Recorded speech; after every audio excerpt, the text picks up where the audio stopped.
Yeah, just a quick review of the Actimove mild knee support. So this sleeve is made specifically for people that have some kind of a knee pain or they're having some kind of problem with their knee. And the idea here is that you put on the sleeve and it supports the joints, kind of supports the surrounding soft tissues or muscles, and it restricts your knee motion a little bit. This one's mild. So that way your knee has a chance to rest, recover, and doesn't get so overstressed as you're doing things. So a few points about this particular sleeve. If you need just mild knee support, in other words, if you just need a little something, you don't really want a full-fledged brace, you don't need anything super restrictive, no heavy-duty support, like I say, just mild support, this would actually be a good choice. And the other thing is, this is pretty easy to use. I mean, you just slip the thing on and adjust it, and that's all you do for it. And then you get that, that instant kind of compression, that mild compression, that gives you a little bit of support. So yeah, there you go. Now, if you are having knee problems, there are some other things that you can do. I'm just getting this from Bulletproof Your Knee.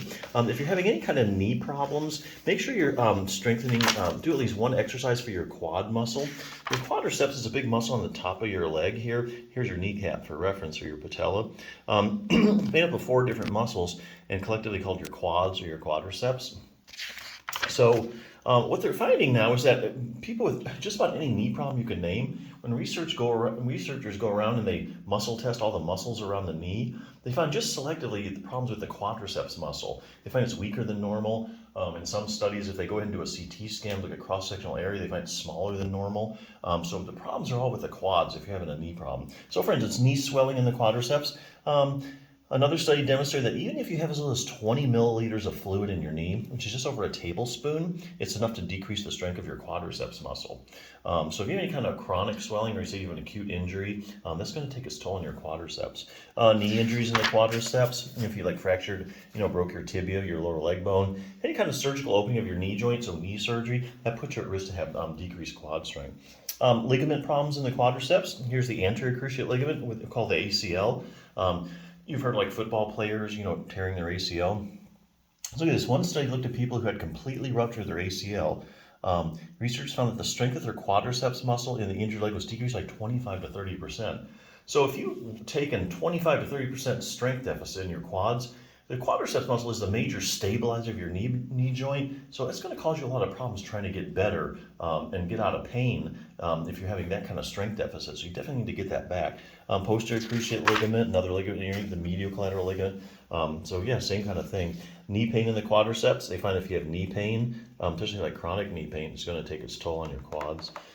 Knee arthritis in the quadriceps. So this one's interesting. If you Google knee arthritis and quadriceps, it's very, very, very consistent in the research that if you have knee arthritis, you more than likely have decreased quadriceps strength. Likewise, interestingly, there are randomized controlled trials showing that if you have, take a group of people with knee pain, with knee arthritis, and you strengthen just their quadriceps muscle, that their knee pain starts to go away. And even more interesting, some of these studies even shown that the people with the strongest quads, they have the least progression of their knee arthritis. So you got lots of reasons there to strengthen your quads. Patellofemoral pain syndrome, this goes on and on. Any kind of knee problem, knee pain, you got some swelling in your knee, make sure you're strengthening your quadriceps. At least do one exercise. Other things you can do, fine-tune control over your knee. Here I think they're talking about the hip muscles. So sometimes you can have knee pain, and there's absolutely nothing wrong with your knee, but the problem's stemming up from your hip. Classic case is iliotibial band syndrome. Take a group of people with iliotibial band syndrome and you start looking at their hip muscles. You find they have unusually weak hip abductors. So hip abductors keep your pelvis level as you're taking each step, and they also help bring your leg out to your side. Here again, they take a bunch of people with iliotibial band syndrome and you strengthen their hip abductors, their iliotibial band syndrome starts to go away. So real interesting. Optimize knee flexibility.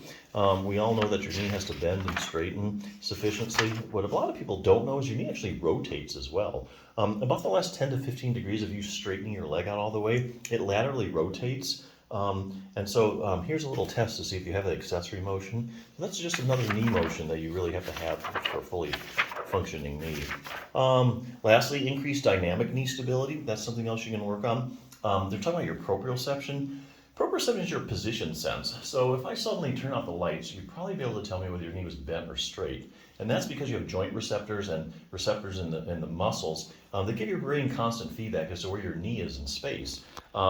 So what they're finding is that people with various knee problems, they go test their proprioception, it's just not what it should be. So it's not like they can't, they don't know where their knee is. They, can't tell. It's just not up to par. And that has implications. For instance, like with reaction times and stuff. Like say you're stepping off a curb unexpectedly or in a hole, and if you don't know exactly where your knee is that second to contract your quadriceps muscle for stability, you're going to land funny and jar your knee. So a lot of implications for that, especially in sports. But anyway, other stuff you can do. But hey, nothing's as quick as putting on the sleeve. A lot of people report they put on the sleeve and they have their pain, is a whole lot less. So yeah, good sleeve. Check it out.